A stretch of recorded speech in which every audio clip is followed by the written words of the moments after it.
This is Kelly Pickle, assistant with the Oral History Program with the Battleship, New Jersey in Camden, New Jersey. Today is Friday, April 26, 2019. We are on board the Battleship, New Jersey, and our interview guest is Richard Lomanto from Fort Wayne, Indiana. Mr. Lomanto served on the battleship during the 1980s commission as a boatswain's mate, third-class petty officer. Welcome home, Mr. Lomanto. Thank you. Would you mind removing your hat? Thank you. So, some general questions to get us started. What is your current age? 51. Great. And when did you first enlist in the Navy? I was 19. Okay. You were 19. What was your inspiration for joining the Navy? I had two brothers prior to me that were in the Navy. Okay. So you're following in their footsteps? Yes. Okay. And where did you go to boot camp? Great Lakes, Illinois. Okay. Do you have any stories from boot camp that you'd like to share? What that was like? I think about the only thing that I could share with as far as boot camp. A lot of guys at the time were upset that their recruiters maybe lied to them or didn't tell them the exact truth. And it kind of, for me, I had the inside scoop because my brothers had already warned me what it was going to be like. And I actually wrote a thank you letter to my recruiter because the day that I got a hold of the recruiter, I was looking. I came home from work, and I was getting ready to dial the recruiter's number, and the phone rang. And it was a new recruiter to the station, and he seen a year prior in high school that I was interested in doing the Navy. So he was checking on me. So I think God had something to do with that part of me getting connected to the recruiter at that time. Okay. Great. Did you go to A school? No. Okay. So then, moving forward then to your time. Any remaining guests on the USS Noah? Your bus is wanting to leave immediately. USS Noah, your bus is ready to leave. Sorry about that. So now for your time with the New Jersey. So when did you first find out that you were being assigned to the USS New Jersey? Just after, I think it was right before we graduated boot camp. Okay. And what was your reaction when you heard that? I was kind of shocked because I remember reading about the ship in high school. Never ever thought that I'd actually be on it. And then my older brother who went in the Navy went in on the buddy system, and his buddy actually served on board the Battleship. I don't remember his name, but he passed away a couple of years back. So it just seems to, I carried on where he left off. Okay. So you had already heard about it. You're pretty excited when you found out the news. Yes. So then, when did you first see it in person? My cousin, who was in the Navy, he was in the, trying to think. He had something to do with aircraft. He brought me to the ship. So we drove down to Long Beach and got on the pier, and I saw it for the first time. And I can remember saying to myself, wow, they really do launch Volkswagens. So it was quite a thing to see. Great. Could you tell me a little bit about your duty stations and general quarters with the battleship? Yes. I was assigned to 1st Division, which took care of the forecastle, doing the anchoring, the mooring. Sometimes we did a lot of painting, chipping, polishing, bright work. Did some rigging, depending. Sometimes because we had to take care of the quarter deck, so we always had to make sure that it was ready for dignitaries and VIPs that came on board. For general quarters, I was stationed down in the Powder Flats in Turret 1, and then I was assigned up to Boatswain Mate of the Watch on the bridge. Okay. Do you have any stories from either your duty stations or general quarters that you'd like to share? Um, let's see. General quarters, the one memory I probably would have, and it is just an anniversary this past week, I believe, of when the Iowa exploded. Mhm. All 4 battleships were to fire that morning. And we got the call that the Iowa had an explosion and a ceasefire. And I can remember sitting in the powder flats looking around at canisters of black powder, thinking to myself, this is probably not the greatest place to have a general quarters station. So I asked and I got it changed and ended up supposed to be able to watch. Okay. But that was probably the only time I ever got scared, even though we went through some terrible weather conditions. Since you brought up the Iowa explosion, do you remember what the atmosphere was like on the ship when you heard news about that? How the other men were? It went dead silent. I mean, I think everybody's heart that day stopped because it was real. It's kind of like when you hear somebody speak about the Arizona, and I've had the pleasure of listening to 2 gentlemen that were survivors. You almost feel like you're there because you know the parts of the ship. You know whereabouts they're talking about. It's something common that you have. You weren't there, and the ship was laid out a little bit different, but you still feel it. It's kind of an eerie feeling. Mm-hmm. Okay. Well, a bit happier topic then. Could you tell me about some of the reports of call that you experienced? Let's see. We went to, we were doing some kind of drill, went down to San Diego. I got to see my first aircraft carrier. That was probably the closest thing stateside, and then we visited, went through the Aleutian Islands, saw Japan, saw Korea, did the bicentennial for Australia in 1988. That was awesome. Had the chance to be to go with the captain to a lot of dignitary situations and represent the ship. So that was something I hold close to my heart. And which captain was that? Captain Douglas Katz. Okay.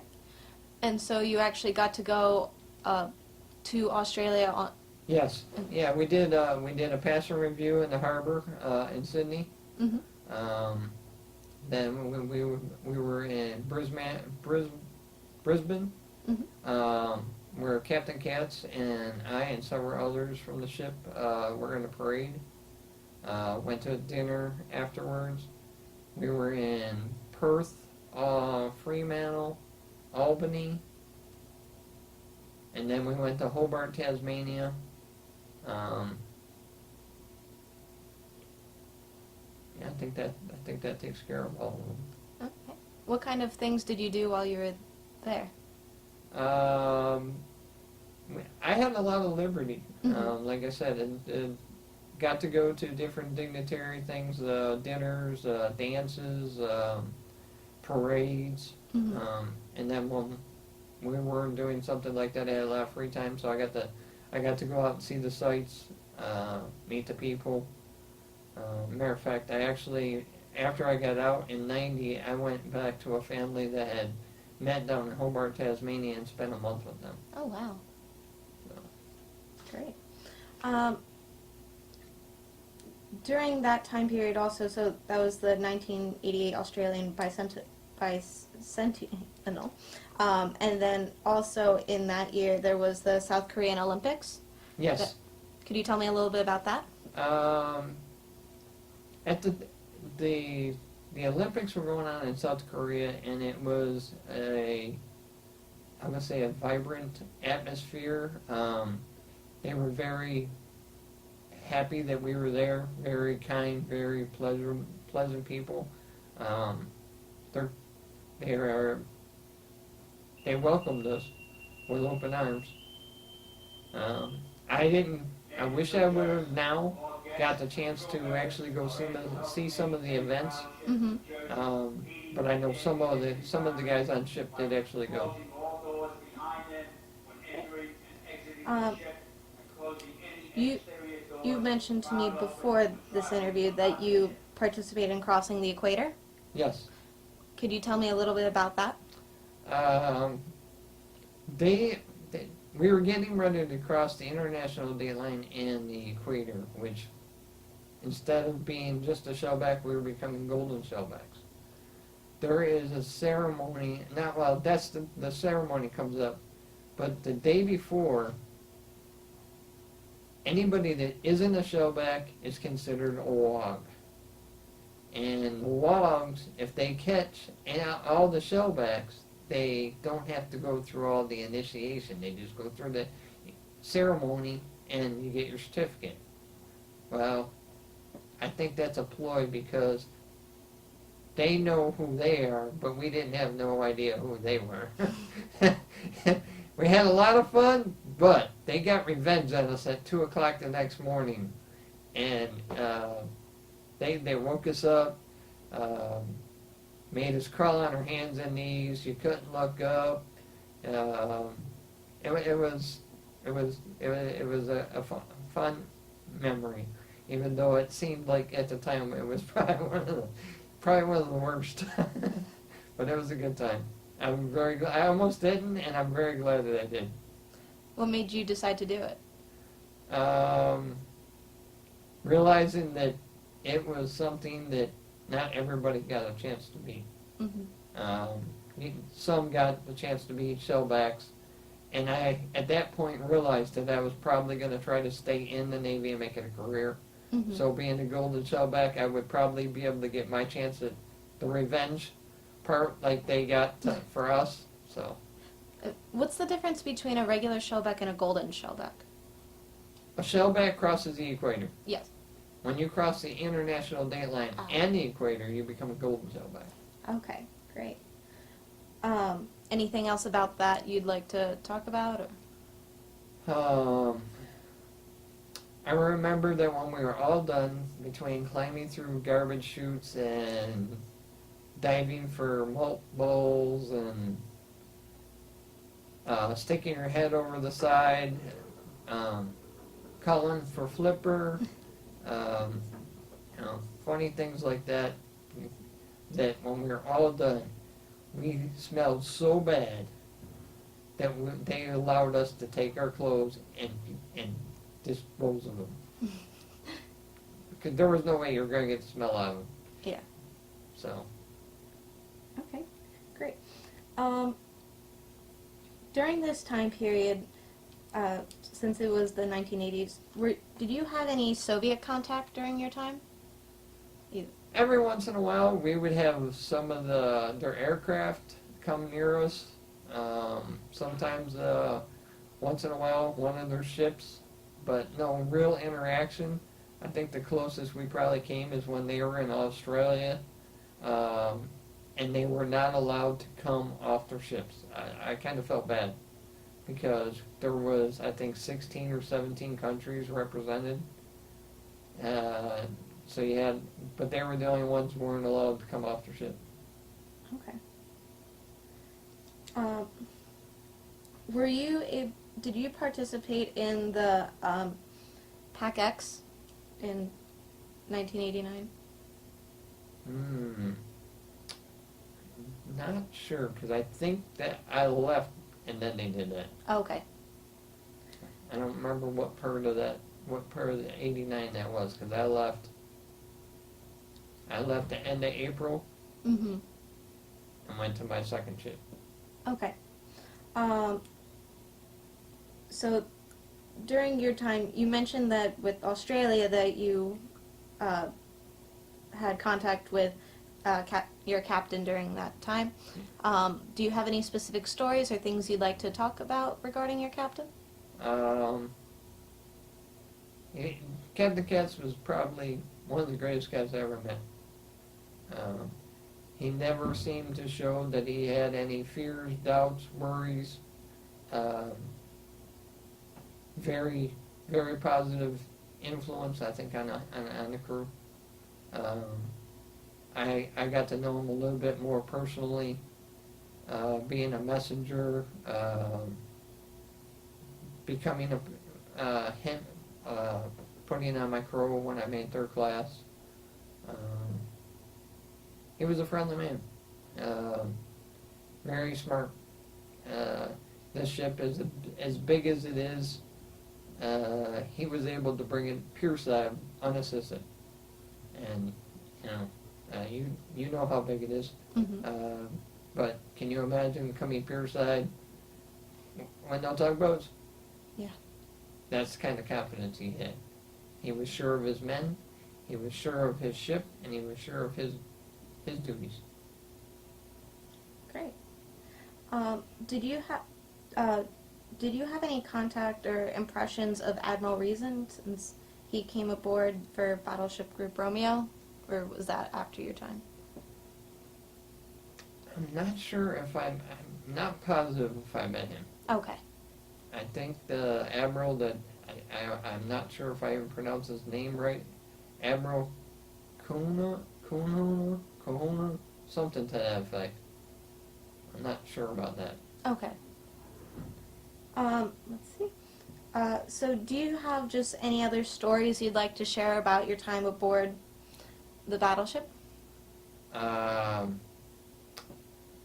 would probably say that being on a battleship is a great thing. Mm-hmm. Absolutely wonderful. Rides the sea like a Cadillac going down the road till you get to rough seas. Mm-hmm. I've seen water come over the forecastle and rip off fire stations and make them look like somebody had cut like a butter knife cutting through hot butter. Oh, wow.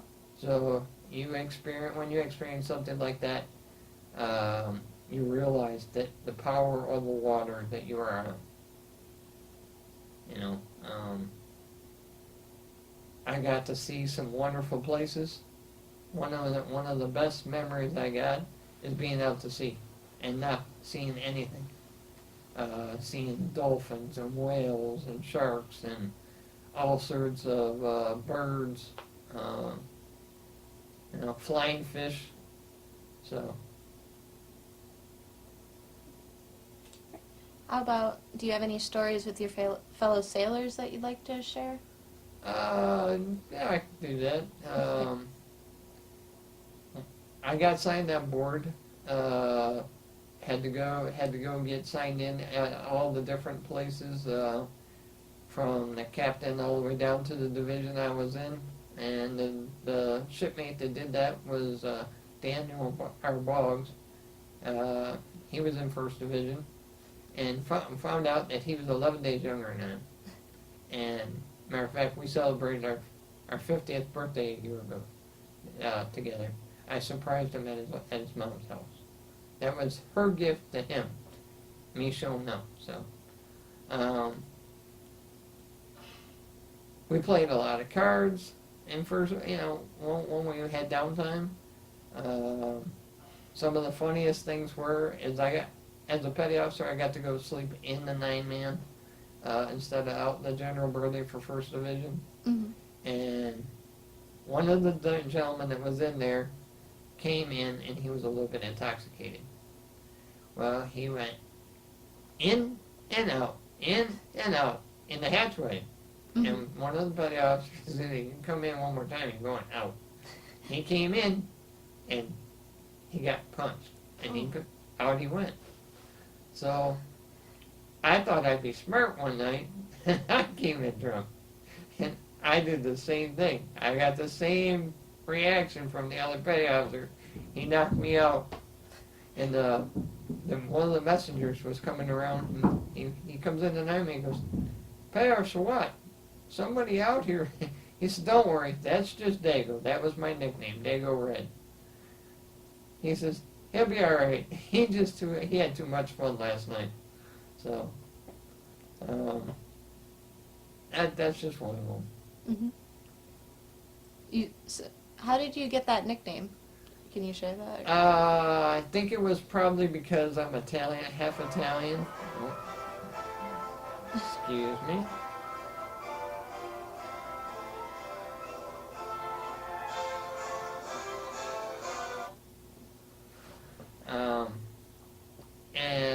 we had gone to San Francisco Mm-hmm. with the ship, and a bunch of us were out on Liberty, and we ended up in a park. We decided, well, nice day, we should go get something to drink. Well, we went in the liquor store, got a couple of bottles of wine, thinking, okay, we'll have some wine, and then we'll figure out something new. Didn't realize that they were corked. Mm-hmm. And lo and behold, I had a corkscrew on my keychain, and everyone was like, "You came prepared." I said, "I'm Italian. What do you expect?" So I'm Dago Red. That would be like Dago Red wine. I don't know, and that it stuck. And until today, that's all that. Most of my shipmates that served me in First Division, I'm Dago. Do you still have a lot of contact with the men you served? Yes. I can remember when guys would be leaving, and I would get a hold of them before they left and say, "Hey, I need your address so that I want to stay in contact."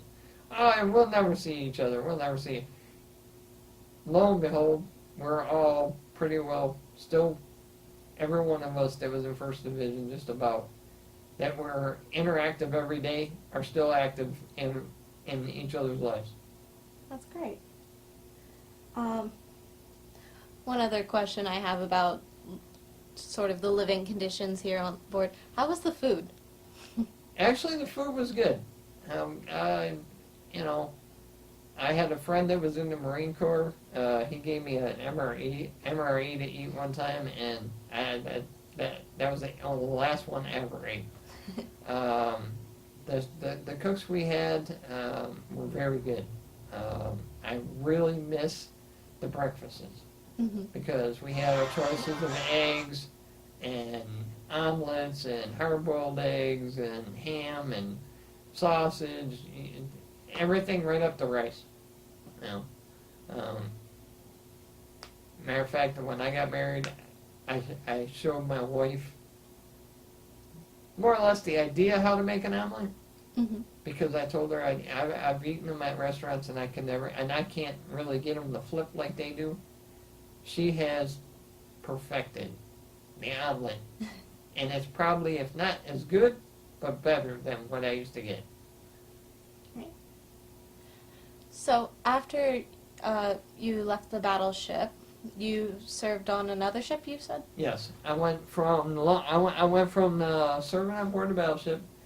I left the end of April of '89, and I went home for a month, and then I reported aboard the USS Mount Vernon. It was an LSD stationed in Long Beach. The reason I took that duty was it was supposed to be going in dry dock, and I've come to find out that the detailer had lied to me, because I reported on board the 1st of June, and we pulled out on the 3rd of June, and we're headed for Alaska for the Valdez oil spill. So is there anything you'd like to share about your time on that ship? What you did, what it was like? Being on the Battleship, being a petty officer, it was basically E3 and below worked. When I reported on board the USS Mount Vernon, it was E7 and below were working.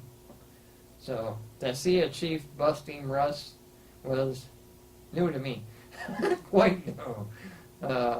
But I was doing things that I had my junior seamen and seamen recruits doing, and I never asked them to do something I wouldn't do. So.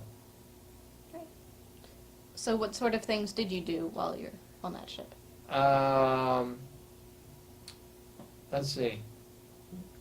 We were able to bring on vehicles, landing craft, while we were out at sea, and launch landing craft. Brought on the Marines, Humvees and Jeeps and 5-ton trucks, all their supplies. That was part of our job. I remember one time we had trouble with some of the Marines bringing the Humvees up because the tires would get a little bit wet as they were coming up the ramps. And I just hopped in and brought it up and had him park it. And then I got a letter from the captain because I put 105 vehicles on board the Mount Vernon, Mhm. uh, which was a good thing. At the time, our flight deck was secured, so we had 2 cranes. I put 2 5-ton trucks up on flight deck, got them secured.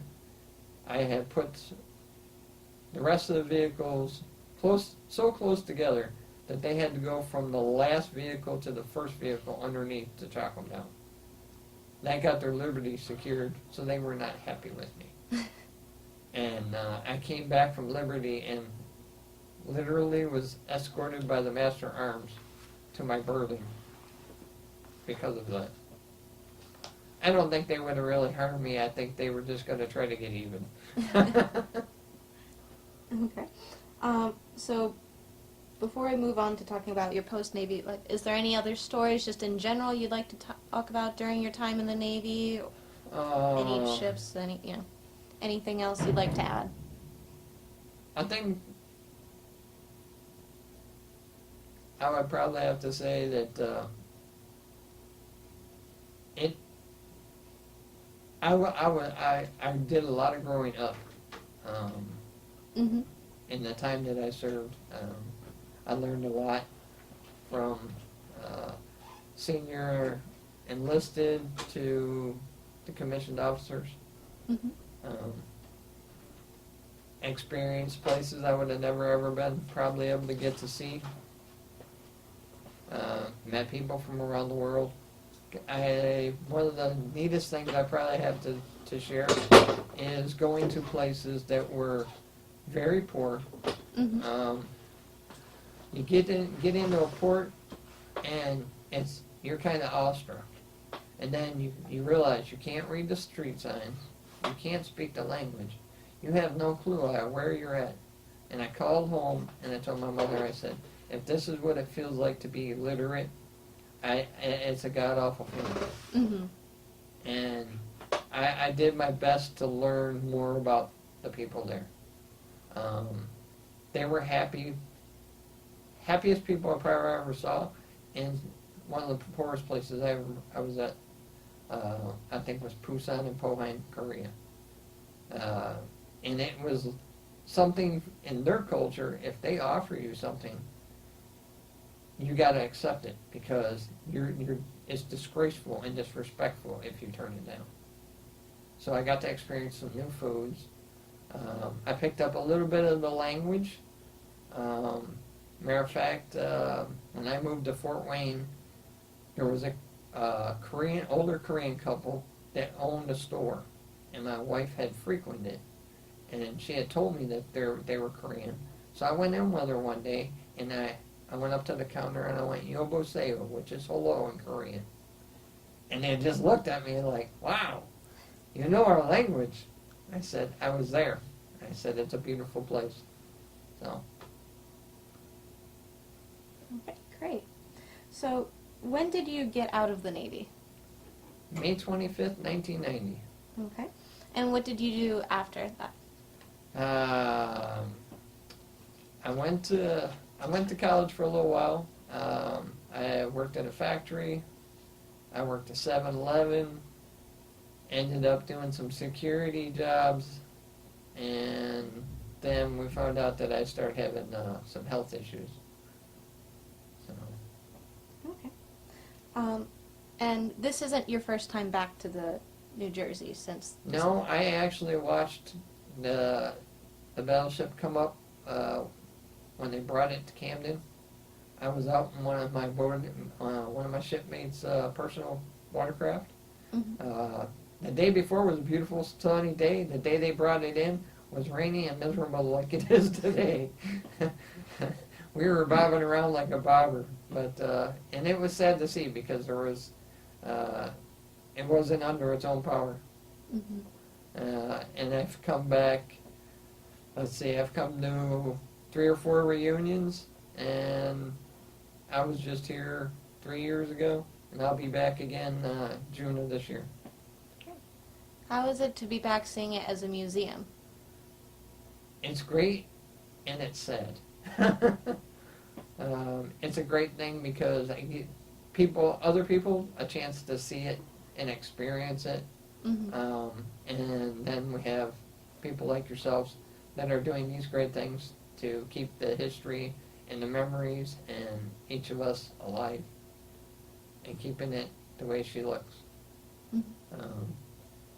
Very thankful for every one of you. Well, we're very thankful you've come back to visit.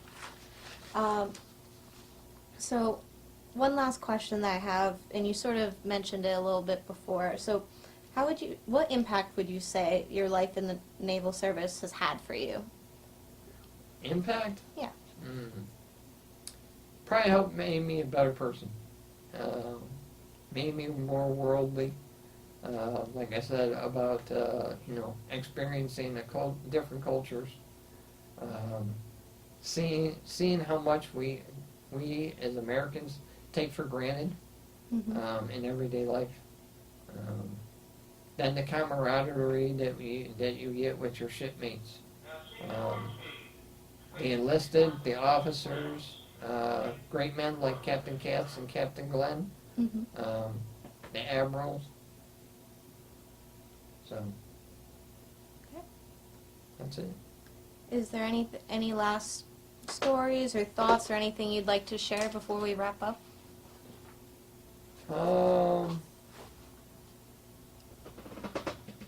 Continue doing what you're doing.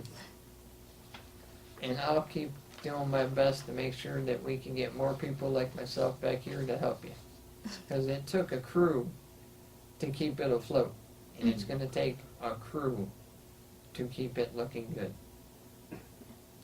Okay. Well, thank you so much. And thank you for your service and taking the time to join us. This concludes our interview. This is Kelly Pickle, assistant with the Oral History Program on board the Battleship New Jersey in Camden, New Jersey. Today is Friday, April 26, 2019. Our interview guest was Richard Lomanto from Fort Wayne, Indiana. This recording and any transcripts, abstracts, or indexes made from the recordings will be stored in the Oral History Department of the Battleship New Jersey, the Library of Congress Veterans History Project, and the New Jersey State Library System. All recordings will be made available to writers, researchers, teachers, and historians. This is Kelly Pickle, signing off.